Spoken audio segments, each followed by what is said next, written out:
தபா தாபியங்கள், நபிமார்கள், வழிமார்கள், குத்துபுமார்கள், நல்லோர்கள், நாதாக்கள், ஷோபதாக்கள், உலக முஸ்லிம்கள், குறிப்பாக நம் அனைவர்கள் மீதும் நம்முடைய சந்ததிகள் கியாமத்து நாள் வரை வரக்கூடிய அனைவர் மீதும் குறையாது குன்றாது என்றென்றும் உண்டாகட்டுமாக. ஆமீன். கண்ணியத்திற்குரிய தாய்மார்களே,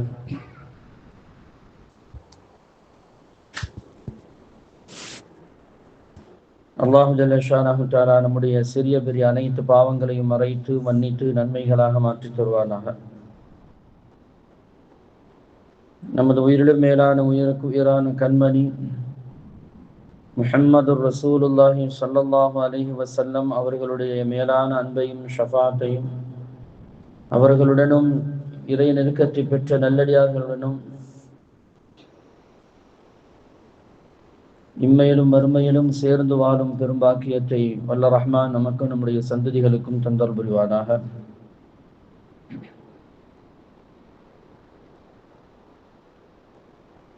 வாழ்நாள் முழுவதும் உடல் ஆரோக்கியத்தை நிரந்தரமாக்கி தந்து அவனுக்கு பொருத்தமான ஒரு செழிப்பான கண்ணியமான உயர்வான ஒரு வாழ்க்கை வாழ்வதற்கு வல்ல ரஹ்மான் நமக்கும் நம்முடைய சந்ததிகளுக்கும் அருள் செய்வானாக. திடீர் மரணங்கள், திடீர் ஆபத்துகள், வானம் பூமியுடைய சோதனையிலிருந்தும், சிறு வயதிலே மௌத்தாகுவதை விட்டும், கடன்களிலிருந்தும், வட்டிகளிலிருந்தும், வட்டி வாங்குவது கொடுப்பதிலிருந்தும், ஆஸ்பத்திரியுடைய சிரமங்கள், அதனுடைய செலவீனங்கள், அதனுடைய முசீபத்திலிருந்தும் வல்ல ரஹ்மான் நம்மையும் நம்முடைய சந்ததிகளையும் பாதுகாத்து அருள் புரிவானாக. கண்ணியமான தாய்மார்களே, சென்ற வாரத்துக்கு முந்தைய வாரம் ஜக்காத்தை பற்றி நம்ம பேசுறோம். இந்த வாரம் சதகாவை பற்றி பேச போறோம். ஜக்காத்துக்கும் சதகாவுக்கும் என்ன டிஃபரெண்ட், என்ன வித்தியாசம்?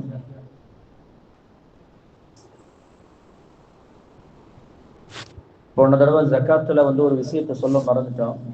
என்ன நேரம் ரொம்ப ஓடிடுச்சு அப்படின்னு. என்னன்னா, நிறைய பேர் ஜக்காத்து என்பது வாழ்க்கையில் ஒரு நாள் தான் கொடுக்கணும் அப்படின்னு நினைச்சு வச்சிருக்கிறாங்க. அது தப்பு. நிறைய ஹதீஸ்கள் அதற்கு ஆதாரமாக இருக்கிறது. ஹதரத் அலி ரலியல்லாஹு தஆலா அன்ஹு அவர்கள் அறிவிக்கக்கூடிய ஒரு ஹதீஸ், فإذا كانت لك 100 درهم وحال عليها الحول ففيها 5 دراهم. உனக்கு 200 திர்ஹம்கள் இருந்து அது ஒரு வருடம் உன்னை சுற்றி வறுமையானால் அதில் உனக்கு 5 திர்ஹம்கள் ஜகாத்து கொடுக்க வேண்டும் என்று ஹதரத் அலி ரலியல்லாஹு தஆலா அன்ஹு சொல்லி தர்றாங்க. சொல்லிவிட்டு சொன்னாங்க, நபி ஸல்லல்லாஹு அலைஹி வஸல்லம் அவர்கள் சொன்னாங்க, லைஸ ஃபீ மாலின் ஜகாத்தின் ஹத்தா யஹூல அலைஹி அல் ஹவுலு. ஜகாத்துடைய பொருட்களிலே ஜகாத் என்பது இல்லை, ஒரு வருடம் பூர்த்தியாகும் வரை அப்படின்னு சொன்னாங்க.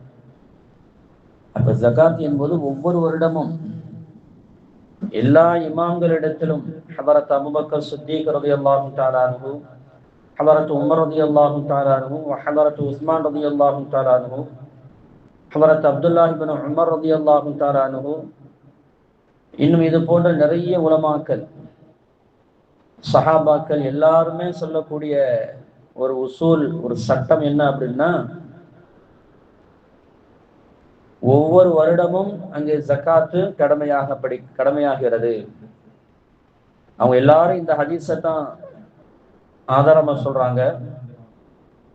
கான நபி ஸல்லல்லாஹு அலைஹி வஸல்லம் யபஅத்து உமாலஹு அனில் அலா ஸதகதி குல்லு ஆமீன்.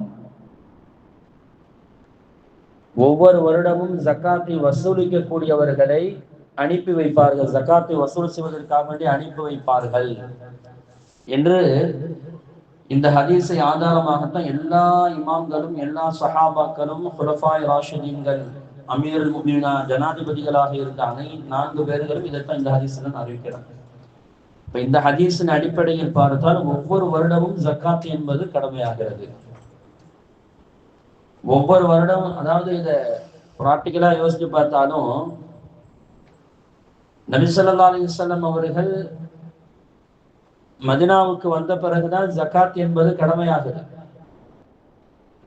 2வது வருடம் என்னமோதான் ஜக்காத் கடமையாகுது. ஹிஜ்ரி 2 கடமையாகுது. ஆனால் நபி ஸல்லல்லாஹு அலைஹி வஸல்லம் மதீனாவுக்குள்ள நுழையும் போது சஹாபாக்கள் பெரிய பொருளாதாரத்துல வளர்ச்சிலாம் ஒண்ணும் இல்லை, எல்லாரும் ஏழ்மையா இருந்தாங்க. அதே 10 வருடத்தில் எல்லா சஹாபாக்களும் தன்னிறைவு பெற்றிருந்தாங்க. எல்லாருமே ஜக்காத் கொடுக்கக்கூடிய அளவிற்கு ஒண்ணு வளர்ச்சி அடைஞ்சிட்டாங்க. அப்ப எப்படி வளர்ச்சி அடைய முடியும்னா, ஒவ்வொரு வருடமும் கொடுத்தால்தான் அந்த தகுதி அடைய முடியும்.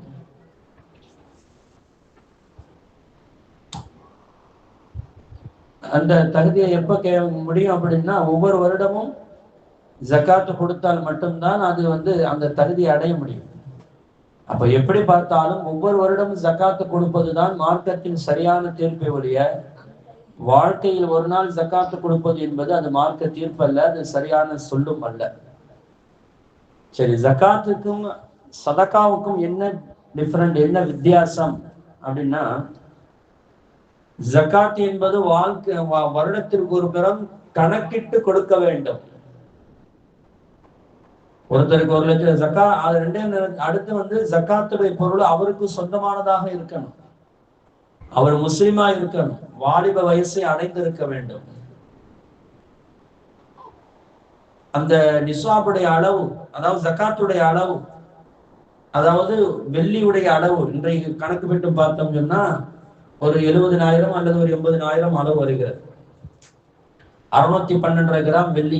இந்த வெள்ளியுடைய அளவு ஒரு மனிதர்கிட்ட ஒரு வருடம் பூர்த்தி ஆனா மட்டும்தான் அந்த 80 ரூபாய் வச்சுக்கிறீங்களேன், இந்த 80 வருடம் அவருக்கு ஒரு வருடம் பூர்த்தி ஆகணும். இன்னையிலிருந்து, இன்னைக்கு 20ஆம் தேதி, அதாவது சந்திரன் கணக்கு, தேதி கணக்கு அல்ல, சூரியன் கணக்கு அல்ல, சந்திரன் கணக்கு பிரகாரம், பிறை கணக்கின் பிரகாரம் அவருக்கு ஒரு வருடம் பூர்த்தி ஆகிருச்சு. இன்றையிலிருந்து அடுத்த வருடம் இந்த இதே பிறை வரையும், இன்னைக்கு பிற ரபியுல் அவ்வல் பிறை 26 அடுத்த வருடம் பிறை ரபியுல் அவ்வல் 26 வரையும் அந்த 80,000 ரூபாய் அவர்கிட்ட இருக்குமே. ஆனால் ஜக்காத் அவருக்கு 2% அவர் கொடுத்தாக வேண்டும். இது ஜக்காத்துடைய கணக்கு. ஆனா சதகாவுக்கு எதுவுமே தேவையில்லை. அவர் வயசுக்கு வரணும்னு அவசியம் கிடையாது. இஸ்லாமியனா இருந்தாலும் சரி, இஸ்லாம் அல்லாதவனுக்கு இருந்தாலும் சரி, எந்த நிலையில் வேண்டுமானாலும் கணக்கிட்டு தான் கொடுக்கணும்னு அவசியம் கிடையாது. எவ்வளவு வேண்டுமானாலும் கொடுக்கலாம். சதகா என்பது, ஜக்காத் என்பது தன்னுடைய சொந்த உம்மாவுக்கும் வாப்பாவுக்கும் உடன் பிறந்தவர்களுக்கெல்லாம் தன்னுடைய மகளுக்கெல்லாம் கொடுக்க முடியாது. ஆனால் சதக்கா யாருக்கு வேண்டுமானாலும் கொடுக்கலாம். நபி ஸல்லல்லாஹு அலைஹி வஸல்லம் அவர்கள் சொன்னார்கள் அல்லவா, சதக்கா என்பது பொருளாதாரம் மட்டுமல்ல, தன் மனைவிக்கு ஒரு கவளம் உணவு ஊட்டி விடுவதும் சதக்கா என்று சொன்னார்கள். சந்தோஷமாக பார்த்து சிரிப்பதும் சதக்கா என்று சொன்னார்கள். அன்பாக யாரிடமும் பேசுவதும் சதக்கா என்று சொன்னார்கள். தெருவிலே போகக்கூடிய கல்லையும் முள்ளையும் தூக்கி எறிவது, அடுத்த பிற மக்களுக்கு இடையூறு இல்லாமல் அதை அகற்றுவதும் சதக்கா என்று சொன்னார்கள். இப்ப சதக்கா என்பது அது மிகப்பெரிய விரிந்த ஒரு பொருள். அது உணவு கொடுப்பதும் சதக்கா, ஏழை எளிய மக்களுக்கு உணவு கொடுப்பதும் சதக்கா என்று சொன்னார்கள். அப்ப சதக்கா என்பது அது நிறைய அர்த்தத்தை கொண்டது. ஜகாத் என்பது ஒரு குறிப்பிட்ட, அதாவது பணக்காரர் மட்டும்தான் கொடுக்க முடியும், ஏழைகள் கொடுக்க முடியாது. சதக்கா யார் வேண்டாலும் கொடுக்கலாம், பணக்காரனும் கொடுக்கலாம், ஏழையும் கொடுக்கலாம், வசதி இருந்தாலும் கொடுக்கலாம், வசதி இல்லாவிட்டாலும் கொடுக்கலாம். வாழ்க்கையில் சதக்கா கொடுப்பதற்கு எந்த நிர்பந்தமும் கிடையாது, எல்லாரும் கொடுக்கலாம். ஜகாத் என்பது இஸ்லாமியனுக்கு மட்டும்தான் கொடுக்கலாம். ஆனா சதக்கா அப்படி அல்ல, இஸ்லாம் அல்லாத யாருக்கும் கொடுக்கலாம். நம்மள்ட்ட யாரு கேட்டு வந்தாலும் அனைவருக்கும் கொடுக்கலாம். அப்ப ஜகாத் என்பது அது ஒரு நிர்ணயிக்கப்பட்டு இருக்கிறது, அதுக்குன்னு ஒரு ஹத் இருக்கிறது, அதற்குன்னு ஒரு சட்டம் இருக்கிறது, ஒரு ஷர்த் இருக்கிறது, ஒரு நிபந்தனை இருக்கிறது. ஆனா சதக்காவுக்கு எந்த நிபந்தனையும் இல்லை. நம்மள்ட்ட பணம் இருந்துச்சுன்னா அது தாராளமாக கொடுக்கலாம். ஆகவே சதக்கா என்பது வேறு, ஜகாத் என்பது வேறு. ஜகாத் என்பது கணக்கிட்டு கொடுக்க வேண்டும். ஒரு வருடம் பூர்த்தியாகி அந்த அளவுக்கு இருந்துச்சுன்னு சொன்னா, தங்கத்துல 10.5, அதாவது 87.5 கிராம் 87 கிராம் தங்கம் இருக்குமே ஆனால் அவனுக்கு ஜக்காத் கடமையாகிறது. ஆனால் சதக்காவுக்கு எதுவுமே தேவையில்லை. வெறுமன 100 ரூபாய் இருந்தாலும் ஜக்காத் சதக்கா கொடுப்பதற்கு தகுதி இருக்குதா இல்லை என்று சொன்னால் இருக்குது, கண்டிப்பாக இருக்குது. நபி ஸல்லல்லாஹு அலைஹி வஸல்லம் ஒரு கட்டத்துல சொல்லுவாங்க, ஒரு பாதி பேரித்தம்பளம், ஒரு பேரித்தம்பளம் தான் உங்களிடத்தில் இருக்கிறது, அதை வைத்துதான் நீங்க உணவு சாப்பிட வேண்டும் என்று இருக்குமேயானால் பாதி பேரித்தம்பலத்தை சதக்கா செய்தாவது உன்னுடைய நரகத்திலிருந்து உன்னை நீ பாதுகாத்துக்கொள் என்று சொன்னார்கள். 100 ரூபாய் இருக்கணும்னு அவசியம் கிடையாது. ஒரே ஒரு பேரித்தம்பளம் தான் உன்னிடத்தில் இருக்கிறது, அதை வைத்துதான் நீ ஒருவேளை சாப்பாடு நீ சாப்பிடணும் அப்படின்னு இருந்தாலும் அதுல பாதியை நீ சதக்கா தர்மம் செய்தாவது உன்னை நரக நெருப்பிலிருந்து பாதுகாத்துக்கொள் என்று சொன்னார்கள். அப்படின்றால் சதக்கா செய்வதற்கு, தர்மம் செய்வதற்கு எந்த அளவுகோலும் இல்லை. எவ்வளவு வேண்டுமா, யார் வேண்டுமானாலும் கொடுக்கலாம், எவ்வளவு வேண்டுமானாலும் கொடுக்கலாம், சின்ன பிள்ளை கொடுக்கலாம், பெரிய ஆள் கொடுக்கலாம், யார் வேண்டுமானாலும் கொடுக்கலாம். ஆனால் ஜகாத் என்பது அப்படி அல்ல என்பதை மார்க்கம் நமக்கு தெளிவாக சொல்லி தருகிறது. சரி, சதக்காவுடைய சிறப்பு என்னங்க? மிகப்பெரிய நன்மை இருக்குதுங்க. நபிகள் நாயகம் ஸல்லல்லாஹு அலைஹி வஸல்லம் அவர்கள் பெண்களுக்கு பயான் சொல்லும் போது இந்த வார்த்தையை தான் அடிக்கடி சொல்லுவாங்க. அது சத்தப்பன, நீங்க தர்மம் செய்யுங்கள் தாய்மார்களே என்று சொல்லுவாங்க. நீங்கள் தர்மம் செய்வது உங்களுடைய பாதுகாப்பு இருக்கிறது, நரகத்தை விட்டு பாதுகாப்பு இருக்கிறது, சொர்க்கத்தை நுழைவதற்கு அது மிகப்பெரிய ஒரு கேடயமாக இருக்கிறது என்று நபிகள் நாயகம் ஸல்லல்லாஹு அலைஹி வஸல்லம் அவர்கள் சொல்லி தருவார்கள். அப்ப தர்மம் செய்வது அது மிகப்பெரிய நன்மை. நம்முடைய வாழ்க்கை, அதாவது வாழ்க்கையில 2 அம்சம் இருக்குது. அமல்களை சரி செய்வதும் என்று இருக்கிறது, வாழ்க்கையை சரி செய்வதும் என்று இருக்கிறது. ரெண்டு விதமான நிலைப்பாடுகள் இருக்குது. அமலை எப்படி சரி செய்யறது? இப்ப நம்ம தொழுகு சலாம் கொடுத்ததுன்னு அஸ்தக்ஃபிருல்லாஹ் சொல்றோம். அல்லாஹ் என்னை பாவத்தை மன்னிச்சுக்க. ஏன் இந்த வார்த்தையை சொல்றோம்னா, தொழுகும் போது ஏதாவது குறைபாடுகள் இருக்குமையானால் அது பெற அமலை கொண்டுதான் அதை சரி செய்ய முடியும். அதனால்தான் நீங்கள் அதிகமாக திக்ரு செய்யுங்கள், அதிகமாக ஸலவாத் ஓதுங்கள், அதிகமான நன்மை இது குர்ஆன் ஓதுங்கள். ஏன் என்று சொன்னால் ஃபர்தான கடமைகள்ல ஏதாவது ஒரு குறைபாடுகள் இருக்குமே ஆனால் நாளை மறுமை நாளில மீசான் தராசு நன்மை தட்டு அதை நெருக்கப்படும் போது பிற உபரியான வணக்கங்களை வைத்து அதை சரி செய்யப்படும். அதனால தான் நீங்கள் நன்மைகள் அதிகமாக செய்யுங்கள், திக்ரு அதிகமாக செய்யுங்கள், குர்ஆனை அதிகமாக ஓதுங்கள் என்று கண்மணி ரசூலுல்லாஹி ஸல்லல்லாஹு அலைஹி வஸல்லம் சொன்னாங்க. ஃபர்தான வணக்கங்கள் எங்கேயாவது குறை இருக்கிறது என்று சொன்னால் அதை பிற அமலை கொண்டு அது சரி செய்யப்படும். இது அமலை சரி செய்வதற்கு வேறு ஒரு அமலை கொண்டுதான் சரி செய்யப்படும். ஆனால் வாழ்க்கையை சரி செய்வதற்கு தர்மத்தை கொண்டுதான் சரி செய்யப்படும். தர்மம் தான் நம்முடைய வாழ்க்கையை மிகப்பெரிய உச்சத்துக்கு கொண்டு போய் சேர்க்கும். நம்முடைய வளர்ச்சிக்கு மிகப்பெரிய ஒரு காரணம் தர்மம் தான். அது நிறைய பேருக்கு தெரிய வேண்டும். தர்மம் செஞ்சா நம்ம ஏழையா போயிடுவோம், கண்டிப்பா கிடையாது. உன்னுடைய வளர்ச்சி என்று அல்லாஹ் தஆலா சொல்றான். நீ தர்மம் செய், தர்மத்தை நான் வளர்த்தே தீர்வேன் என்று அல்லாஹ் சொல்கிறான். தர்மம் செய்வதனால் ஒரு காலமும் ஒருத்தர் ஏழையாக போக முடியாது, அவன் கண்டிப்பாக பணக்காரனாகத்தான் ஆக முடியும். நபிகள் நாயகம் ஸல்லல்லாஹு அலைஹி வஸல்லம் அவர்கள் ஒரு ஹதீஸ்ல சொல்லுவாங்க, 3 விஷயத்தை நான் சத்தியமிட்டு சொல்கிறேன் அல்லாஹ் மீது ஆணையாக.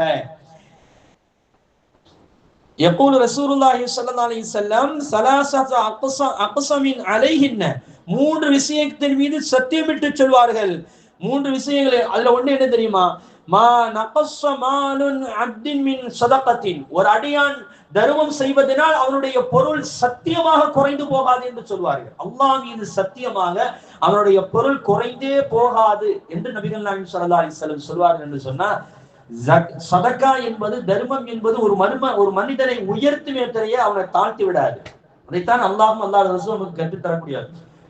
நல்லா நினைச்சு பாருங்களேன்.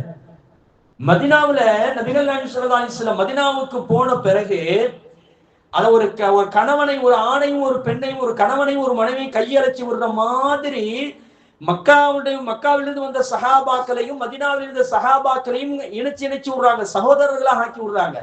ஆக்கி விட போகும்போது ஒவ்வொரு மதீனத்து சஹாபாக்கள் அத்தனை பேரும் அன்சாரிகளும் சொன்னாங்க, எங்களுடைய சொத்தில் பாதி உங்களுக்கு நாங்கள் தருகிறோம், எங்களுடைய வீடில் 2 இருந்துச்சுன்னா ஒரு வீட்டை உங்களுக்கு நாங்கள் தருகிறோம் என்று தன்னுடைய சொத்தையே பாதிக்கு பாதி அந்த மக்களுக்கு கொடுத்ததினாலதான் அவர்கள் வளர்ச்சிக்கு மேல் வளர்ச்சி அடைந்தார்கள் என்று வரலாறு நமக்கு சொல்லி தருகிறது.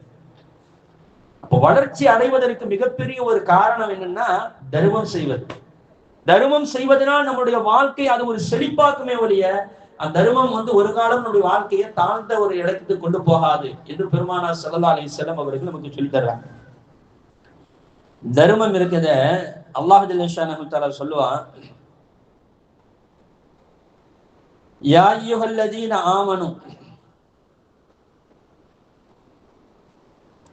அன்ஃபிகு மிம்மா ரஸக்னாகும் மின் கப்லி அன் யஅதிய யௌமுன் லா பைஉன் ஃபீஹி வலா ஹுல்லத்து வலா ஷஃபாஅத்துன் வல் காஃபிரூன ஹுமுல் ஸாலிமூன் அப்படின்னு அல்லாஹ் சொல்லுவாங்க. சூரத்துல் பக்ராவுல இந்த ஆயத்தை அல்லாஹ் தஆலா சொல்லும்போது ரொம்ப அற்புதமான ஒரு ஆயத். ஈமான் கொண்டவர்களே, நீங்கள் சம்பாதித்த உங்களுக்கு நான் தந்த அந்த செல்வத்திலிருந்து நீங்கள் தர்மம் செய்யுங்கள், செலவழியுங்கள். எதுக்கு முன்னாடி தெரியுமா? ஒரு நாள் வருவதற்கு முன்னால். அந்த நாள் எப்படி இருக்கு? அல்லாஹ் எவ்வளவு அழகா வர்ணிக்கிறான் பாருங்க. அந்த நாளையில் எந்த வியாபாரமும் ஏற்றுக்கொள்ளப்படாது. அந்த நாளில் எந்த நட்புகளும் உங்களுக்காக பரிந்து பேசிவிட முடியாது. எந்த நட்பை கொண்டும் அங்கே ஈடுகட்டி விட முடியாது. வலா ஷஃபாஅத்துன், எந்த பரிந்துரையும் அங்கே ஏற்றுக்கொள்ளப்படாது. அப்படிப்பட்ட ஒரு மஹ்ஷர் மைதானம் என்று சொல்லக்கூடிய மறுமை நாள் என்று சொல்லக்கூடிய ஒரு நாள் வருவதற்கு முன்னால் நீங்கள் உங்களிடத்தில் நான் தந்த அந்த பொருளிலிருந்து நீங்கள் தர்மம் செய்து பழகிக் கொள்ளுங்கள் என்று அல்லாஹ் தஆலா சொல்லி தருகிறான். அப்படின்னா எவ்வளவு பெரிய ஒரு முக்கியம் இருக்கும் என்பதை யோசித்து பார்க்கணும் தாய்மார்களே. தர்மம் என்பது சாதாரணமான விஷயமா? அது நாளை மஹ்ஷர் மைதானத்தில் ஈடேற்றம் அடைவது என்பது தர்மத்தை கொண்டுதான் என்று அல்லாஹ் தஆலா நமக்கு சொல்லி தருகிறார். தர்மத்தை கொண்டுதான் நீங்கள் ஈடேற்றம் அடைய முடியும். நாளை மறுமை நாளில் நீங்கள் எந்த உறவுகளும் எதுக்கும் உதவாது. எவ்வளவு பெரிய உம்மாவா இருக்கட்டும், வாப்பாவா இருக்கட்டும், பிரியமாக இருந்த கணவராக இருக்கட்டும், பிள்ளைகளாக இருக்கட்டும், யாரும் எந்த உதவி செய்ய முடியாது. எப்படிப்பட்ட செல்வமும் அங்க எந்த ஒரு கொடுக்கல் வாங்கலையும் அங்க செய்துவிட முடியாது. இந்த உலகத்துல என்னவாவது தப்பு செஞ்சா ஒரு கொலையே செய்துட்டாலும் அதற்கு உண்டான ஒரு பொருளை கொடுத்துட்டு ஒரு தொகையை கொடுத்துட்டு நம்ம உயிர் தப்பிச்சு போயிடலாம். ஆனா மறுமை நாளையில் எவ்வளவு தொகையை கொடுத்தாலும் அதற்கு உண்டான நிகரை நீ உன்னால் ஈட்ட முடியாது என்று அல்லாஹ் சொல்றான். யாரும் உனக்காக பரிந்து பேச முடியாது. நல்ல செல்வந்தனாக இருந்து வசதி வாய்ப்புகள் இருந்து தர்மம் கொடுக்காமல் இந்த உலகத்தில் இறந்து போனவன் நாளைக்கு எந்த பரிந்துரையும் எவனும் யாரு பரிந்து பேசினாலும் அது ஏற்றுக்கொள்ளப்படாது. எவ்வளவு பெரிய செல்வத்தை கொடுத்தாலும் ஏற்றுக்கொள்ளப்படாது. எவ்வளவு பெரிய உறவுக்காரர்கள் என்ன பேசினாலும் அது ஏற்றுக்கொள்ளப்படாது. தண்டனை என்பதைத்தான் அல்லாஹ் தஆலா சொல்லி தருகிறார். அப்போ மஹ்ஷர், நமக்கு மௌத்துக்கு முன்னால மஹ்ஷர் மைதானத்துல நம்ம ஈடேற்றம் பெற வேண்டும் என்று சொன்னால் தாய்மார்களை நம்ம சதக்கா செஞ்சு ஆகணும். உலகத்துல சதக்கா மாதிரி ஒரு உயர்ந்த ஒரு அமல் எதுவுமே இல்லைங்க. வாழ்க்கையில எல்லா நிலவுகளும், அதாவது அப்துல் ரஹ்மான் இப்னு அவுஃப் ரலியல்லாஹு தஆலா அன்ஹு அவங்க ரசூலுல்லாஹி ஸல்லல்லாஹு அலைஹி வஸல்லம் வருவாங்க. பெரிய சஹாபி, மிகப்பெரிய கோடீஸ்வரர். சஹாபாக்கள்ல 2 பேர் தான் மிகப்பெரிய பணக்காரர். ஒருத்தர் உஸ்மான் இப்னு அஃபான் ரலியல்லாஹு தஆலா அன்ஹு, ஒன்னு அப்துல் ரஹ்மான் இப்னு அவுஃப் ரலியல்லாஹு தஆலா, மிகப்பெரிய பணக்காரர். நபி ஸல்லல்லாஹு அலைஹி வஸல்லம் சொன்னாங்க, யார சொல்ல நான் ஷாம் நாட்டுக்கு வியாபாரத்துக்காண்டி போறேன் அப்படின்ட்டாங்க. நபி ஸல்லல்லாஹு அலைஹி சொன்னாங்க, சரி போயிட்டு வாங்க அப்படின்னு சொல்லி சொன்னாங்க. பக்கத்துல இருந்த சஹாபிட்ட சொன்னாங்க, அப்துல் ரஹ்மான் போறாரு, திரும்பி வரமாட்டாரப்பா அப்படின்னு சொன்னாங்க. அப்படின்னா என்ன அர்த்தம்? மௌத்தா போயிடுவாரு அப்படின்னு சொன்னாங்க. சிறிது காலம் கழித்து அப்துல் ரஹ்மான் இப்னு அவுஃப் ரலியல்லாஹு தஆலா திரும்பி வர்றாங்க. அந்த பக்கத்துல இருந்த சஹாபி நபி ஸல்லல்லாஹு அலைஹி எந்த சஹாபிட்ட சொன்னாங்கன்னா அவங்களுக்கு ஆச்சரியம்.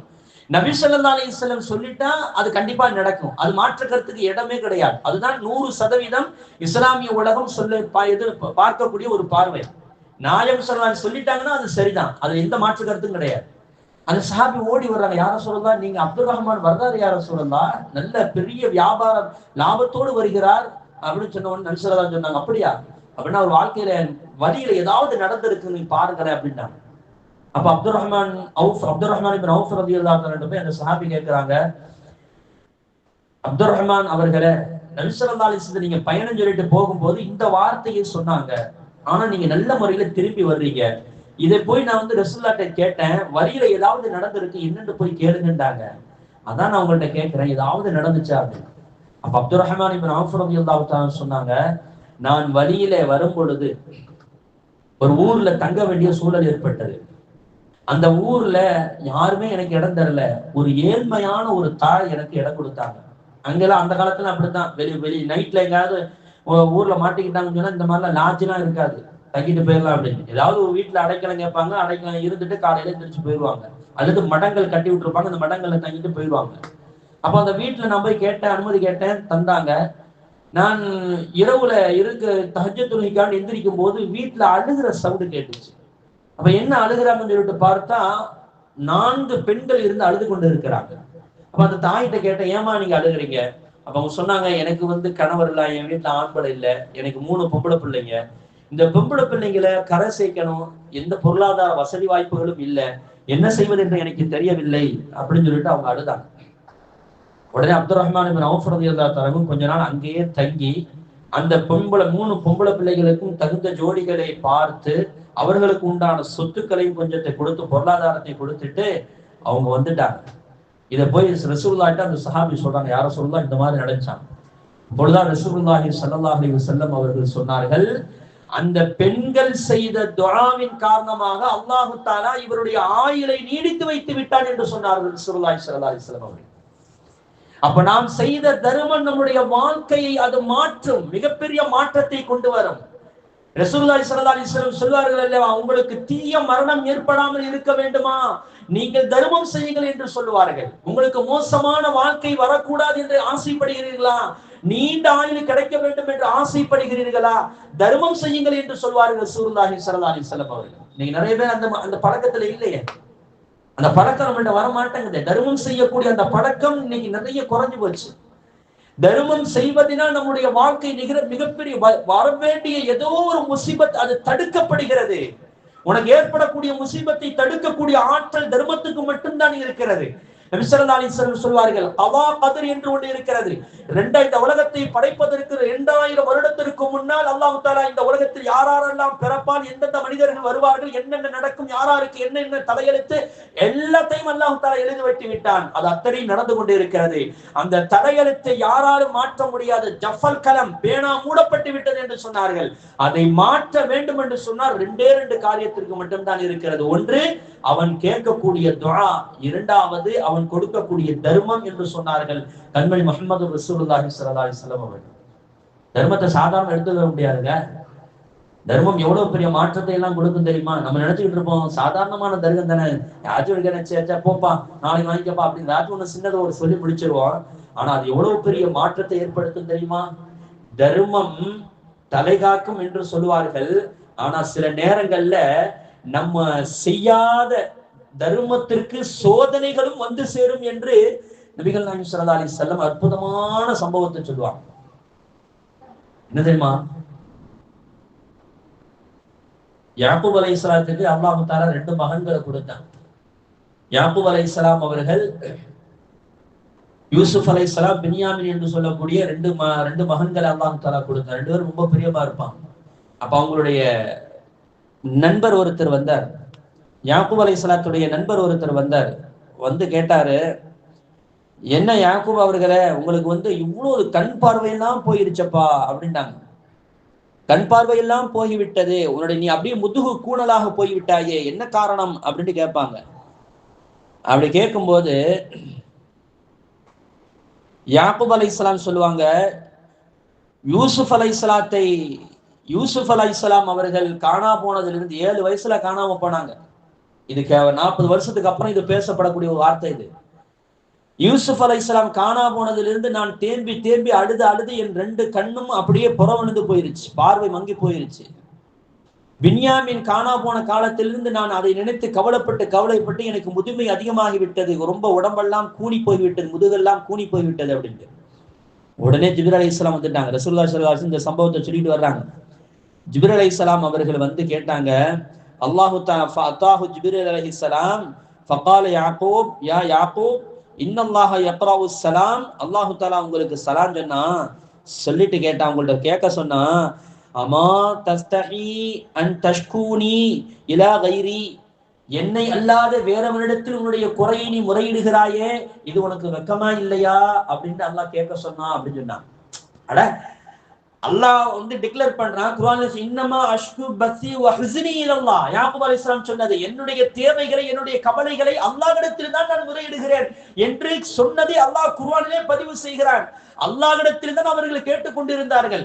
யூசுப் அலைஹிஸ்ஸலாம் காணா போன காலத்திலிருந்து, பின்யாமின் காணா போன காலத்திலிருந்து அல்லாஹ்விடத்தில் தான் அந்த கவலையை சொல்லிக் கொண்டிருந்தார்கள், யாரிடத்திலும் சொல்லவில்லை. அதை நினைத்து தான் கண் பார்வையும் போய்விட்டது, முதுகும் கூணல் விழுந்து விட்டிருந்தது.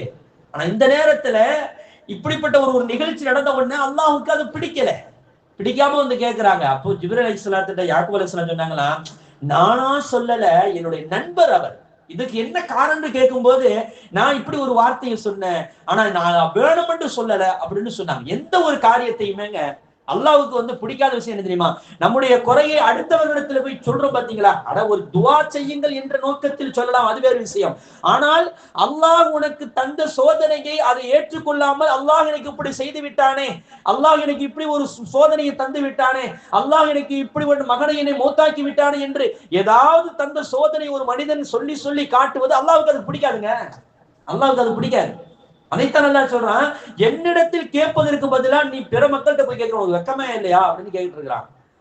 அப்ப கேட்டதுக்கு இப்படி அவங்க பதில் சொல்றாங்க, இல்ல நானா போய் கேட்கல, அவரா கேட்டதுக்கு நான் பதில் சொன்னேன் அப்படின்னு.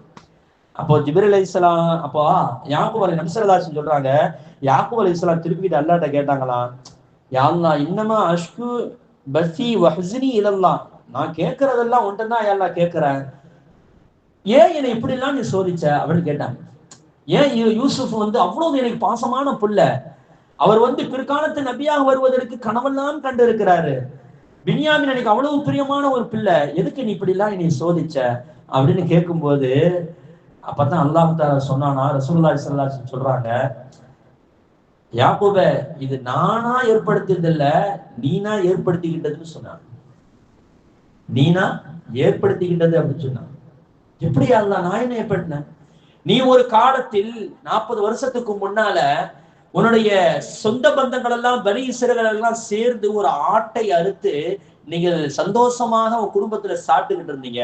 அந்த நேரத்தில் ஒரு ஏழை நோம்பாளி, அவன் ஒரு மிஸ்கின், ஒரு நோம்பாளி, அவன் வந்து என்ன செய்யறான், யாக்கூபா நபி அவர்களை எனக்கு ஏதாவது நோம்பு திறக்குவதற்கு ஒரு உணவு தாருங்கள் என்று கேட்டான். நீ அதை கண்டுக்கல, அதை கண்டுக்க வேணுமென்று இல்ல, உன்னுடைய சொந்த பந்தங்களோடு நீ சாப்பிடும் போது கொஞ்சம் சந்தோஷமா இருந்துட்ட. அவரை கேட்டு கேட்டு பார்த்தாரு, கடைசியில முடியல, திரும்பி போயிட்டாரு. இந்த செயல் எனக்கு பிடிக்கல, இந்த செயல் எனக்கு, இந்த தர்மம் நீ செய்திருந்தால் உன் மகனை நான் காணாக்கி இருக்க மாட்டேன். அதனால நீ திரும்ப என்ன செய்யறான்னு சொன்னா, ஏழை மிஸ்கின்களை கூப்பிட்டு சாப்பாடு கொடு, உன் மகனை 2 பேரையும் நான் தருவேன். தருவேன் மட்டுமல்ல, எப்படி கொடுத்தான் தெரியுமா? நபி ஸல்லல்லாஹு அலைஹி வஸல்லம் சொல்றாங்க, யாக்கூப் அலைஹிஸ்ஸலாம் அதுக்கப்புறம் ஊர்ல உள்ள எல்லா மிஸ்கின்களையும் கூப்பிட்டு சாப்பாடு கொடுத்தாங்க. நோபாளிகள் அனைவரையும் கூப்பிட்டு சாப்பாடு கொடுத்தாங்க. கடைசியில் என்ன தெரியுமா? அல்லாஹ் தஆலா அவர்களுக்கு திருப்பி கொடுத்தான். இன்ன மஅல் உஸ்ரி யுஸ்ரா, இன்ன மஅல் உஸ்ரி யுஸ்ரான்னு சொல்றமா இல்லையா? குர்ஆன் ஆயத்து இருக்குதா இல்லையா? சோதனைக்கு அப்புறம் தான் லேசு கிடைக்கிறது, கஷ்டத்துக்கு அப்புறம் தான் லேசு இருக்குது என்று சொல்லுவது. யாக்கூப் யூசுப் அலைஹிஸ்ஸலாத்தை ஒரு நாட்டுடைய ஜனாதிபதியாக அல்லாஹ் தஆலா ஆக்கி கொடுத்தார். புன்யாமீன் அவருடைய செக்ரட்டரியாக அல்லாஹ் தஆலா ஆக்கி கொடுத்தார். எவ்வளவு பெரிய மாற்றத்தை அல்லாஹ் கொடுத்தான் தெரியுமா? அதனால தாய்மார்களே, தர்மம் சாதாரண தர்மம் நினைச்சிடக்கூடாது. சாதாரண தர்மம் தான். நம்மள்ட்ட யாராவது கேட்டு வந்தா, அதாவது நல்ல ஒரு வார்த்தையை சொல்லணும். நபி ஸல்லல்லாஹு அலைஹி வஸல்லம் பண்பு என்ன தெரியுமா? யாராவது கேட்டாங்கன்னு சொன்னா ஒண்ணு கொடுப்பாங்க, இல்லையா அழகான வார்த்தையை சொல்லி அனுப்பி வைப்பாங்க, இல்லைன்னா ஒண்ணும் சொல்லாம பேசாம போயிடுவாங்க. அதை விட்டு நம்ம ஏதாவது வாய்க்கு தகுந்த மாதிரி சொன்னோம் என்று சொன்னால் அது நமக்கு ஒரு தீமையாக மாறுவதற்கு வாய்ப்புகள் இருக்கிறது என்பதை வழங்கிக் கொள்ளணும் தாய்மார். இந்த சம்பவம் அதைத்தான் சுட்டி காட்டுகிறது. நீ தர்மம் செய்வதற்கு எல்லா வாய்ப்புகளும் இருந்தும் தர்மம் செய்யாததுனால அது அல்லாஹ்வுக்கு பிடிக்கல, அவ்வளவுதான். அதனாலதான் உனக்கு இந்த சோதனை. தர்மம் செய்தால் சோதனை இல்லாமலும் போகும், தர்மம் செய்யாததனால் வராத சோதனை நமக்கு வந்தே தீரும் என்பதை இந்த சம்பவம் நமக்கு சொல்லித் தருகிறது என்று சொன்னால், தாய்மார்களை தர்மம் செய்வது எவ்வளவு முக்கியமான ஒரு அம்சம் என்பதை நம்ம யோசிக்கணும்.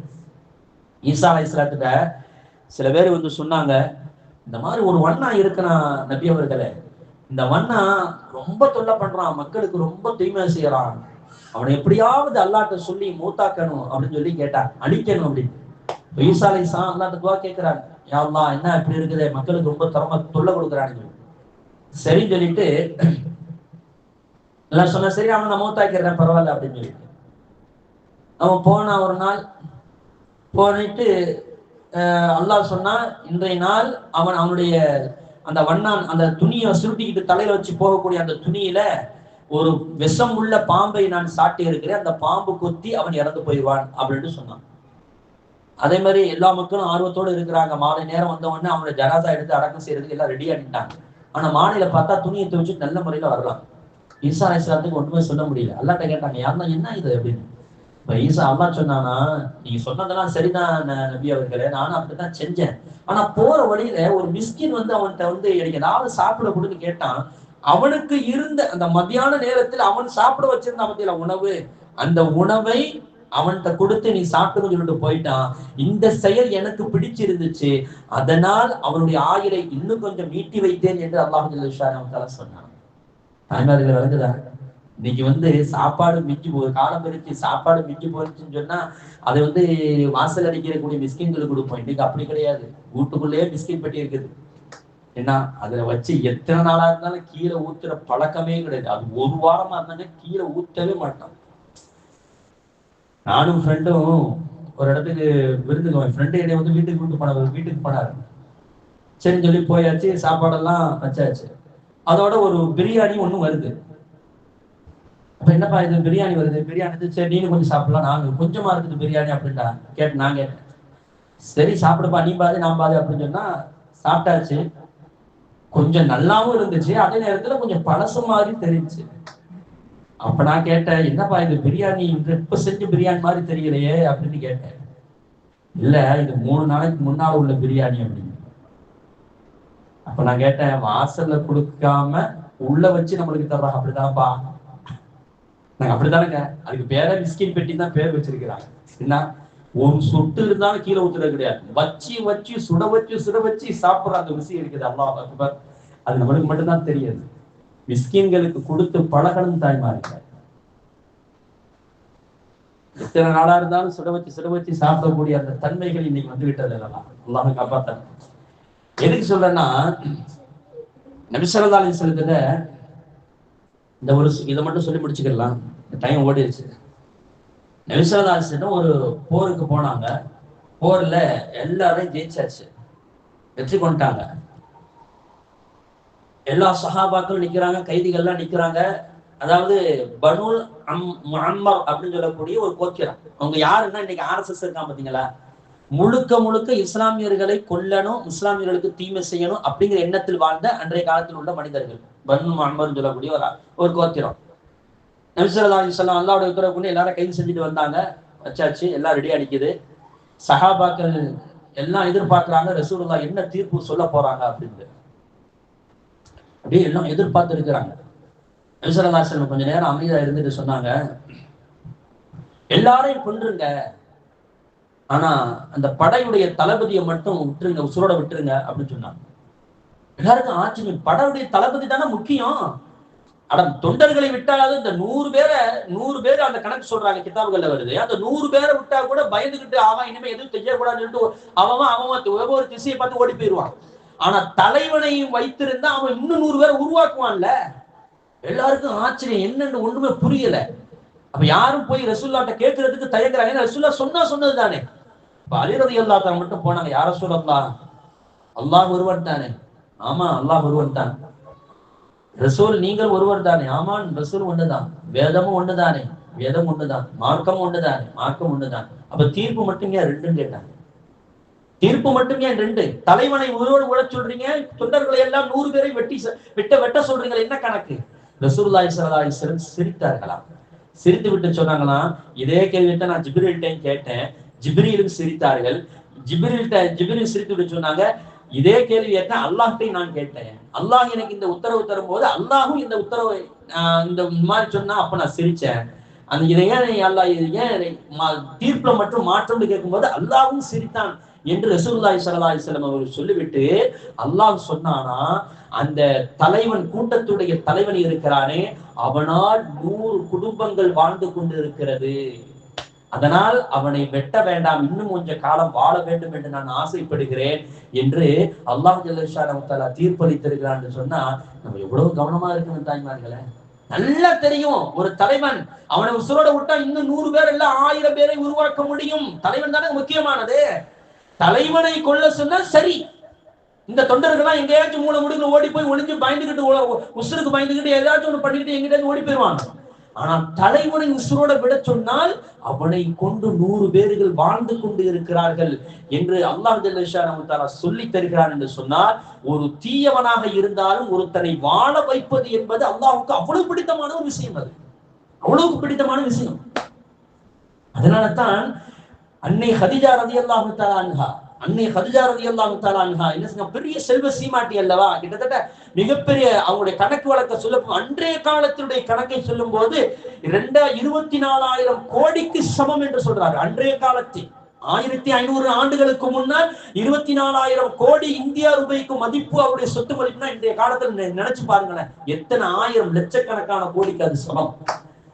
திருமணம் முடிஞ்சு கொஞ்ச நாள்ல ஊர் மக்கள் பேசிக்கிட்டாங்க, முகம்மது வந்து திருமணம் முடிச்சிருக்கிறான்னா ஹதிஜாவுடைய செல்வத்துக்காண்டி திருமணம் முடிச்சிருக்காங்க. ஊர் மக்கள் ஹதிஜாவுடைய காதல விழுகிற மாதிரியே பேசினாங்க சொந்த பந்தங்கள் எல்லாம். இதை ஹதிஜா நாய்க்கு பிடிக்கவே கிடையாது. என்ன செஞ்சாங்க, விறுவிறுன்னு வந்தாங்க. அடுத்த நாள் காலையில் தன்னுடைய சொத்துடைய எல்லா டாக்குமெண்ட்ஸையும் கொண்டு வந்து காபத்துல்லாவுடைய உச்சத்தில் நிக்க வச்சு எல்லா தன்னுடைய சொந்த பந்தங்கள்லாம் கூப்பிட்டு சொன்னாங்க, இன்றிலிருந்து நானும் என்னுடைய சொத்துக்களும் முகம்மதுக்கு சொந்தம், முகம்மது எப்படி விரும்புகிறாரோ அப்படி அவர் செலவு செய்து கொள்ளட்டும் என்று அப்படியே தூக்கி ஒப்படைச்சாங்க. இதுதாங்க தர்மம் என்பது, இதுதான் தர்மம். அதனுடைய தர்மத்துடைய வெளிப்பாடு என்ன தெரியுமா, அவர்கள் அல்லாஹுவால் சலாம் சொல்லப்பட்டார்கள்.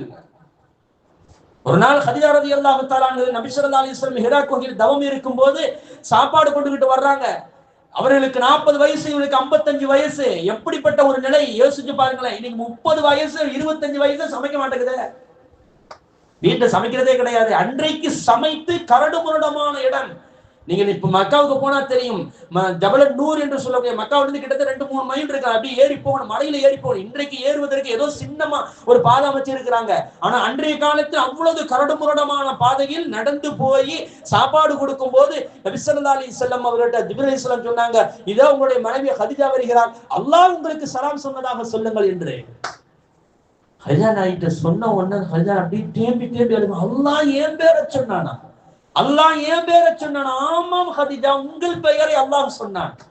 அப்படிதான் சொன்னாங்க. நம்ம எல்லாம் அல்லாஹும்ம அன்த ஸலாம் வ மின்க ஸலாம் வ இலைக யர்ஜுஉ ஸலாம் வ ஹய்யினா ரப்பனா பிஸ்ஸலாம். நம்ம சலாம் கொடுத்தவன ஓதுன பாத்தீங்களா? இந்த துஆ யார் சொன்னது தெரியுமா? அன்னை ஹதிஜா ரலியல்லாஹு தஆலா அன்ஹா சொன்னது. அல்லாஹ்வுக்கு திருப்பி சலாம் சொல்லுங்க, அல்லாஹ்வுக்கு எப்படி திருப்பி சலாம் முடியும்? அவன் தான் சலாம். அல்லாஹும்ம அன்த ஸலாம், நீதான்ப்பா சலாம், சலாம் என்பது உன்னிடத்திலிருந்து தான் வருகிறது என்ற அந்த வாசகத்தை சொன்னது அன்னை ஹதிஜா ரலியல்லாஹு தஆலா அன்ஹா. இன்னைக்கு நம்ம அதை நினைவு கூர்ந்து சொல்லிக்கிட்டு இருக்குமா இல்லையா? நபி ஸல்லல்லாஹு அலைஹி வஸல்லம் சொன்னாங்க, ஒவ்வொரு சலாம் கொடுத்த பிறகும் இந்த வார்த்தையை நீங்கள் சொல்லுங்கள் என்று ஆக்கிவிட்டாங்க. அவங்க செய்த தர்மம் இன்னைக்கு எப்படி ஆகி போச்சு பாத்தீங்களா? ஒரு தர்மம் எப்படி வாழ வைக்கிறது மனிதர்களை, தாய்மார்கள் தான். ஆனா இன்னைய காலத்துல என்ன தெரியுமா, வசதி வாய்ப்புகள் இருந்தாலும் கணவனை கவனிக்கிற விஷயத்துல அல்லாஹ் அக்பர். நம்ம தெருப்பிள்ளை பெண்கள் அப்படி இல்லைங்க. ஒருத்த வந்து கேட்டாப்புல, என்ன இன்னைக்கு ஆம்பளைங்கள்லாம் ரொம்ப பாவம், ஒரே இது பெண்கள்லாம் ரொம்ப பாவம், நிறைய தலாக்கு ஏற்படுது நம்ம ஊர்ல அப்படின்ட்டாப்புல. அடே அப்பா, உனக்கு அவ்வளவுதான் தெரியுமா? கணவனால் கைவிடப்பட்ட கைம்பெண் அப்படின்னு நீ கேள்விப்பட்டிருப்ப, மனைவியால் கைவிடப்பட்ட ஆணை நீ பார்த்திருக்கிறியா? இல்லண்டாப்புல. 8 மணிக்கு இஷாவுக்கு மேல நீ காட்டு பள்ளிக்கு வா, எத்தனை பேர் உட்கார்ந்து இருக்கான்னு நீ பாரு, எல்லாம் மனைவினால் கைவிடப்பட்ட ஆண்களப்பா அப்படின்னு. சிரிச்சா என்ன, இன்னைக்கு அப்படிதான் நடக்குது தாய்மார்களே. ஒருத்தர் இருந்தாரு, 40 வயசுங்க, அதாவது 40 வருஷமா அவ்வளவு சம்பாரிச்சு 3 பொம்பளை பிள்ளைகளை கரை சேர்த்து வீடெல்லாம் கட்டி கொடுத்து அவர் வந்து இறந்து போயிட்டாரு. இப்போ 4 மாசத்துக்கு முன்னாடி இறந்து போயிட்டாரு. அவர் அங்கே ரொம்ப தூரத்துல இருந்து தொழுக வருவார், வந்து என்கிட்ட தான் ரொம்ப நேரமா உட்காந்து பேசிக்கிட்டு இருப்பா. அப்ப சொன்னாரு, தம்பி உங்க கூட நான் படுத்துக்கிறவா பழைய செல்ல அப்படின்ட்டாரு. ஏன் காக்கா என்ன ஆச்சு அப்படின்னு கேட்டேன். இல்ல, என் மனைவி ரொம்ப தொல்லை பண்றா. என்ன தொல்லை பண்றாங்க? இல்ல, நம்ம இந்த வீட்டை வந்து மகளுக்கு கொடுத்தாச்சு, மருமகன் ரொம்ப சங்கடப்படுறாரு, எவ்வளவு நாளைக்கு தான் மருமகன் கையிலே நம்ம சாப்பிடுறது, அதனால நீங்க போய் ஏதாச்சும் உழைச்சு கொண்டு வந்தா தானே நல்லா இருக்கும். அவர் சொன்னாராம், 40 வருஷமா உழைச்சு என் உடம்பெல்லாம் வீணா போச்சு, அசந்து போச்சு, இனிமே நான் எங்க போய்ப்பா அவர்கிட்ட என்ன வேலை பார்க்குவேன் அப்படின்னு சங்கடமா இருக்குது. இருந்தாலும் மனைவி ஒவ்வொரு நாளும் சாப்பாடு தரும்போது திட்டிக்கிட்டே இருக்கிறா, என்னால தாங்க முடியல இருக்கிற, உங்க கூட நான் வந்து சாப்பிட்டுக்கிறேன், உங்க கூட நான் வந்து தங்கிக்கிறவான்னு கேட்டாருன்னா எவ்வளவு பெரிய வழி இருக்கு தாய்மார்கள். கணவன் மனைவிக்கு செய்யக்கூடியது அத்தனையும் தர்மங்கள், மனைவி கணவனுக்கு செய்யக்கூடிய தொண்டுகள் அத்தனையும் தர்மங்கள் என்று ரசூலுல்லாஹி ஸல்லல்லாஹு அலைஹி வஸல்லம் சொன்னார்களே, அதைத்தான் சொன்னார்கள். பெண்களே, நீங்கள் அதிகமாக தர்மம் செய்யுங்கள், ஏனென்றால் உங்களை நான் நரகத்தில் அதிகமாக உங்களை பார்த்தேன். நீங்கள் தர்மம் செய்வதை கொண்டு நரகத்திலிருந்து நீங்கள் உங்களை பாதுகாத்துக் கொள்ளுங்கள் என்று கண்மணி முஹம்மது ரசூலுல்லாஹி ஸல்லல்லாஹு அலைஹி வஸல்லம் சொல்லி தந்தார்கள் என்று சொன்னால், ஒரே ஒரு ஆயத்தை சொல்லி நான் நிறைவு செய்கிறேன். அல்லாஹ் ஜல்ல ஷானஹு தஆலா ஒரு ஆயத்துல சொல்லுவான்,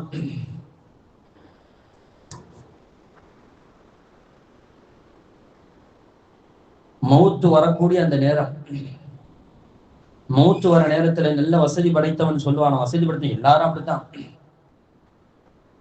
அந்த மனிதன் சொல்லுவானா, யா அல்லாஹ் கொஞ்ச நேரம் நீ உலகத்துக்கு அனுப்பேன்,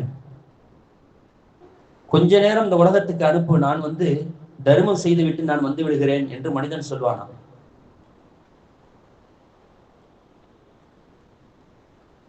அல்லாஹ் சொல்வானா, وَأَنْفِقُوا مِمَّا رَزَقْنَاكُمْ مِنْ قَبْلِ أَنْ يَأْتِيَ أَحَدَكُمُ الْمَوْتُ. அல்லாஹ் சொல்றான், மௌத்து வர்றதுக்கு முன்னால நான் உங்களுக்கு தந்ததிலிருந்து நீங்கள் செலவு செய்து கொள்ளுங்கள் அப்படின்னு சொல்லிவிட்டு அந்த மௌத்துடைய சக்கராத்துடைய நிலையில மனிதன் சொல்லுவானான், فَيَقُولُ رَبِّي لَوْلَا أَخَّرْتَنِي إِلَى أَجَلٍ قَرِيبٍ فَأَصَّدَّقَ وَأَكُن مِنَ الصَّالِحِينَ. யா அல்லாஹ் கொஞ்ச நேரம் இந்த உலகத்துல நீ அனுப்புன்னு சொன்னா என்னுடைய சொத்துக்கள் அனைத்தையும் அப்படியே நான் தர்மம் செய்து விட்டு நல்லவன் கூட்டத்தில் சேர்ந்து விடுவேனே அப்படின்னு சொல்லும் போது அல்லாஹ் சொல்லுவானா, நீ என்ன சொன்னாலும் உனக்கு கொஞ்சம் கூட அவகாசம் கிடையாதப்பா, உனக்கு மௌத்து தான் இனிமேல் அப்படின்னு அல்லாஹ் ஜல்ல ஷானஹு தஆலா சொல்லி அவனுடைய ரூஹை வாங்குவானா. இந்த ஆயத்திற்கு விளக்கம் சொல்லும் போது உஸ்தாத் சொல்லுவாங்க, இது எப்படி தெரியுமாப்பா, அறுத்து போட்ட கோழி இருக்குதுல்ல, கோழி அறுத்தாச்சு, அதை தூக்கி போட்டா துடிக்கும், இங்க இருந்து அங்க கொதிக்கும், அங்க இருந்து இங்க கொதிக்கும், இங்க இருந்து அங்க கொதிக்கும், ஏன் எப்படியாச்சும் நமக்கு ரூஹ் வந்துடாதா அப்படின்னு அந்த கோழி அப்படியே துடிக்கும். ஆனால் கடைசியில என்ன ஆகும் தெரியுமா, இந்த ரூஹு தான் போகும்.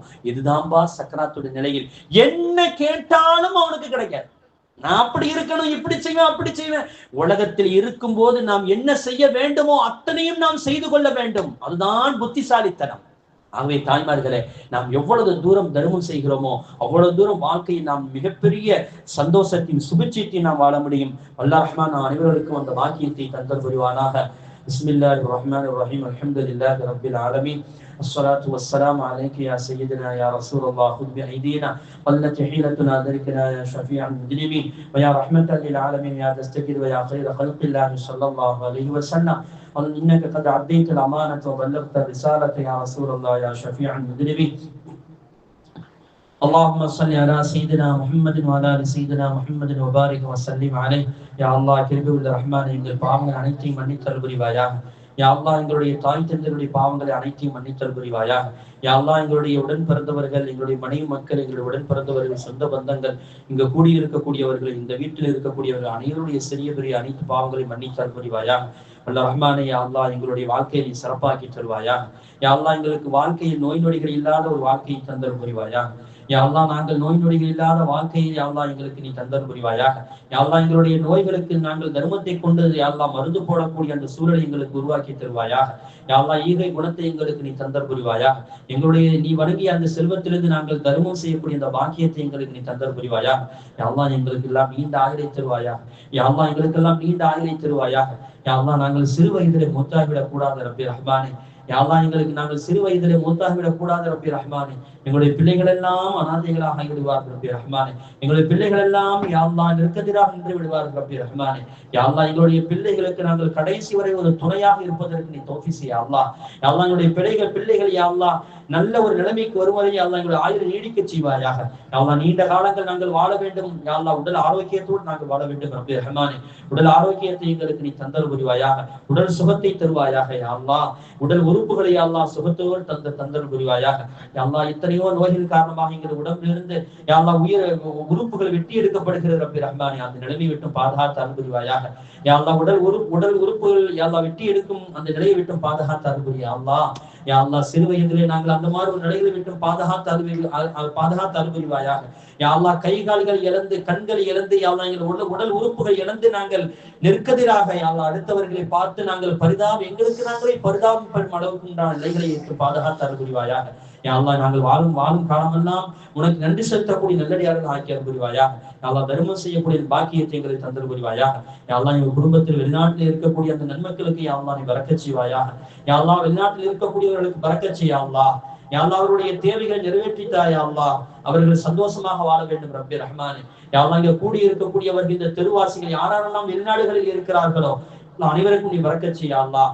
வெளிநாட்டில் எங்களுடைய சொந்த பந்தங்கள், எங்களுடைய ஆண் மக்கள், யா அல்லாஹ் பெண் மக்கள் வெளிநாடுகளில் வாழ்கிறார்கள் ரப்பி ரஹ்மானே, அவர்களுக்கு நீ கிருபை செய்ய அல்லாஹ், அவர்களுக்கு நீண்ட ஆயுளை கூடிய அல்லாஹ், அவர்களுக்கு நீண்ட ஆயுளை கூடிய அல்லாஹ், உடல் ஆரோக்கியத்தை கூடிய அல்லாஹ், உடல் சுகத்தை கூடிய அல்லாஹ், அவர்கள் வேலை செய்யக்கூடிய அந்த இடத்தில் யா அல்லாஹ் நல்ல இணக்கத்தை நீ கூடிய அல்லாஹ், நல்ல உயர்வான சம்பளத்தை நீ கூடிய அல்லாஹ், உயர்வான வருமானங்களை நீ கூடிய அல்லாஹ், சிறு வருமானத்தை விட்டும் பாதுகாத்தக்கூடிய அல்லாஹ், யா அல்லாஹ் உயர்வான ரஹ்மத்தை நீ கூடிய அல்லாஹ், உயர்வான வாழ்க்கையை நீ கூடிய அல்லாஹ், உயர்ந்த கண்ணியமான வாழ்க்கையை கூடிய அல்லாஹ். அல்லாஹ் எத்தனை பேர்கள் வெளிநாடுகள் போய் முடியாமல் போய்விடுகிறது ரப்பி ரஹ்மானே, அந்த முடியாத சூழ்நிலைந்து பாதுகாத்து அனுப்புறியா அல்லாஹ். வெளிநாடுகள் இருக்கும் போது யா அல்லாஹ் எங்களுடைய ஆண் மக்கள் யாரும் யா அல்லாஹ் தவித்து போய்விடக் கூடாது ரப்பி ரஹ்மானே. யா அல்லாஹ் அவர்களை யா அல்லாஹ் எங்களுக்கு கண்குளிர்ச்சியாக நீ ஆக்கி அனுப்புவாயாக, எங்களை அவர்களுக்கு கண்குளிர்ச்சியாக நீ ஆக்கி அனுப்புவாயாக. யா அல்லாஹ் உடல் சுகத்தை அவர்களுக்கு நீ கொடுப்பாயாக. யா அல்லாஹ் வாழும் காலமெல்லாம் உடல் சுகத்தை நீ தந்தல் புரிவாயாக ரப்பி ரஹ்மானே. வாழக்கூடிய அந்த வெளிநாட்டு வாழ்க்கையில யா அல்லாஹ் அவருடைய பொருத்தமான வாழ்க்கை வாழக்கூடிய பாக்கியத்தை கூடிய அல்லாஹ். யா அல்லாஹ் அந்த நாட்டிலே யா அல்லாஹ் வாழும் நிறைய பேர்கள் யா அல்லாஹ் வெளிநாடுகளில் வாழ வேண்டும், அங்கே தன்னுடைய யா அல்லாஹ் அங்கே நிரந்தரமாக இருக்க வேண்டும் என்று ஆசைப்படக்கூடியவர்களுக்கு யா அல்லாஹ் அவர்களுக்கு நீ யா அல்லாஹ் அவருடைய உரிமைகளை நீ கொடுத்தல் புரிவாயா, அவருடைய ஹாஜத்துகள் நிறைவேற்றி கொடுப்பாயா, ஒரு அங்கீகாரத்தை நீ கொடுத்தல் புரிவாயா. நிறைய ஆண்கள் யா அல்லாஹ் அங்கீகாரம் இல்லாமல் இருக்கிறார்கள் ரப்பி ரஹ்மானே, அங்கீகாரத்தை நீ கொடுத்தல் புரிவாயா. அதற்காக வேண்டிய யா அல்லாஹ் கவர்மெண்ட்டுகள் யா அல்லாஹ் தகுந்த முறை நடந்து கொள்ளும் பாக்கியத்தை கூடிய அல்லாஹ். யா அல்லாஹ் அவர்களுக்கு யா நிரப்பமான ஒரு வாழ்க்கையை கூடிய அல்லாஹ். எத்தனை பேர்கள் யா அல்லாஹ் அந்த நாட்டில் யா அல்லாஹ் விசா இல்லாமல் இருக்கிறார்கள் யா அல்லாஹ், பாஸ்போர்ட் இல்லாமல் இருக்கிறார் ரப்பி ரஹ்மானே, அவர்களுக்கு யா அல்லாஹ் தகுந்த அந்த அங்கீகாரத்தை நீ கொடுத்தல் புரிவாயா, கவர்மெண்டுடைய அங்கீகாரத்தை நீ கொடுத்தல் புரிவாயா ரப்பி ரஹ்மானே. யா அல்லாஹ் கவர்மெண்டுடைய அங்கீகாரத்தை நீ கொடுத்தல் புரிவாயா. யா அல்லாஹ் அஸ்ருடைய நேரம் உனக்கு பிடித்தமான நேரம் ரப்பி ரஹ்மானே. யா அல்லாஹ் அஸ்ருடைய நேரம், அதுவும் வெள்ளிக்கிழமையுடைய அஸ்ருடைய நேரம் யா அல்லாஹ் எங்களுடைய எல்லா வாழ்க்கையும் யா அல்லாஹ் நீ சிறப்பாக்கித்தாய் யா அல்லாஹ். இங்க கூடி இருக்கக்கூடிய ஒரு அனைவருடைய வாழ்க்கையை சிறப்பாக்கித்தாய் யா அல்லாஹ். ஒவ்வொருவரும் ஒவ்வொரு விதமான நோக்கங்களில் வந்திருப்பார்கள் ரப்பி ரஹ்மான், ஒவ்வொரு ஹாஜத்துகள் வந்திருப்பார்கள். அனைவருடைய ஹாஜத்தை நிறைவேற்றக்கூடிய அல்லாஹ், அனைவருடைய ஹாஜத்தை நிறைவேற்றக்கூடிய அல்லாஹ். ஒவ்வொருவருடைய குடும்பத்திலும் ஏதாவது ஒரு வகையில ஒரு நோய்வாய்ப்பட்டு இருப்பார் ரப்பி ரஹ்மானே, அனைவர்களுக்கு முழுமையான ஷிஃபாவை கூடிய அல்லாஹ், அனைவர்களுக்கு முழுமையான ஷிஃபாவை கூடிய அல்லாஹ். யா அல்லாஹ் தகுந்த ஜோடிகளை ஏற்படுத்தக்கூடிய அல்லாஹ், வாலிப காலத்தில் ஆண்களுக்கு தகுந்த ஜோடிகளையும் பெண்களுக்கு தகுந்த ஜோடிகளையும் யா அல்லாஹ் ஏற்படுத்தக்கூடிய அல்லாஹ். அதை கொண்டு உயர்வான வாழ்க்கையை கூடிய அல்லாஹ். ஜோடிகளை ஏற்படுத்தி கொடுத்தும் நல்ல ஒரு இணக்கமான வாழ்க்கை இல்லாமல் வாழக்கூடிய அந்த ஜோடிகளுக்கு நல்ல வாழ்க்கையை நீ கூடிய அல்லாஹ், நல்ல சிறப்பான வாழ்க்கையை நீ கூடிய அல்லாஹ், பரிபூரணமான வாழ்க்கையை கூடிய அல்லாஹ் ரப்பி ரஹ்மானே. எங்களுடைய துஆக்களை அங்கீகரித்துக் கொள்ளிய அல்லாஹ். இந்த சிறிய துஆவை கண்மணி முஹம்மது ரசூலுல்லாஹி ஸல்லல்லாஹு அலைஹி வஸல்லம் பொருட்டாலும் உன் கண்ணியத்தின் பொருட்டாலும் உயர்வான அந்த அந்தஸ்தின் பொருட்டாலும் அங்கீகரித்துக் கொள்ளிய அல்லாஹ். ربنا هب لنا من ازواجنا وذرياتنا قرة اعين واجعلنا للمتقين اماما ربنا اتنا في الدنيا حسنه وفي الاخره حسنه وقنا عذاب النار اللهم ربنا رب ارحمهم كما ربياني صغيرا صلى الله تعالى وسلم وبارك ورحمه جزاء رسولك وخير خلقه سيدنا محمد واله وصحبه اجمعين آمين. سبحان ربك رب العزة عما يصفون وسلام على المرسلين والحمد لله رب العالمين. அடுத்து ஒரு முக்கியமான விஷயம், நம்ம அதாவது நம்ம தர்மம் செய்யலன்னா அல்லாஹ் நமக்கு சோதனை தருவான்னு நான் சொன்னேன். அது எல்லா காலத்திலயும் நம்மளால அதை கரெக்டா ஃபாலோ பண்ண முடியாது. நம்மளும் மனிதர்கள் தானே, சில நேரங்கள்ல அது தவறி போகும். அந்த மாதிரி நேரங்கள்ல சில விஷயங்களை நான் சொல்றேன், அதை ஃபாலோ பண்ணுங்க. இதை டெய்லி செஞ்சுக்கிட்டு இருந்தா அந்த மாதிரி தீமைகளை விட்டு அல்லாஹ் நம்மளை பாதுகாப்பான். அனுபவபூர்வமா நாம என்னன்னா டெய்லி ஒரு யாசின் ஓதுங்க. முதல் விஷயம், ஒரு யாசினை ஓதி யா அல்லாஹ் நான் தெரிந்தோ தெரியாமலோ அறிந்தோ அறியாமலோ புரிந்தோ புரியாமலோ செய்த எந்த பாவத்திலிருந்தும் என்னை தண்டிச்சிடாதே யா அல்லாஹ், எங்களுக்கு உண்டான சோதனை தந்து விடாதே யா அல்லாஹ்னு கேட்டு நீங்க துஆ செஞ்சீங்கன்னு சொன்னா நிச்சயமா அல்லாஹ் கபூல் செய்வான். அப்படி யாசின் ஓத தெரியாதவர்கள் கண்மணி முஹம்மது ரசூலுல்லாஹி ஸல்லல்லாஹு அலைஹி வஸல்லம் அவர்கள் மீது ஸலவாத்தை அதிகமாக ஓதுங்கள். அதுவும் தெரியாதவர்கள் பிஸ்மில்லாஹிர் ரஹ்மானிர் ரஹீம் வலா ஹவ்ல வலா குவத்த இல்லா பில்லாஹில் அலியில் அஸீம் என்ற வார்த்தையை குறைஞ்சபட்சம் ஒரு 100 தடவையாவது ஓதுங்க. அப்படி ஓதுனம் என்று சொன்னால் அல்லாஹ் இப்படிப்பட்ட முசீபத்திலிருந்து நம்மளை எல்லாம் பாருங்க. ஏன்னா எப்போது நம்ம அதை கண்காணிச்சுட்டு இருக்க முடியாது. அதனால தர்மம் செய்யணும், கண்டிப்பா நம்ம தர்மம் செய்யணும். ஆனா சில நேரங்கள் ஏதாவது நம்மளையும் தாண்டி ஒரு தவறுகள் நடந்துருச்சுன்னு சொன்னா அதன் மூலமாக ஒரு தவறு நமக்கு ஒரு சோதனை வந்துடாமல் காப்பாற்றுவதற்காக இந்த துஆவை அதிகமாக ஓதிக்கொள்ளணும். அல்லாஹ் ரஹ்மான் அருள் செய்வானா. அஸ்ஸலாமு அலைக்கும் வரஹ்மத்துல்லாஹி வபரகாத்துஹு. sunnatruth@gmail.com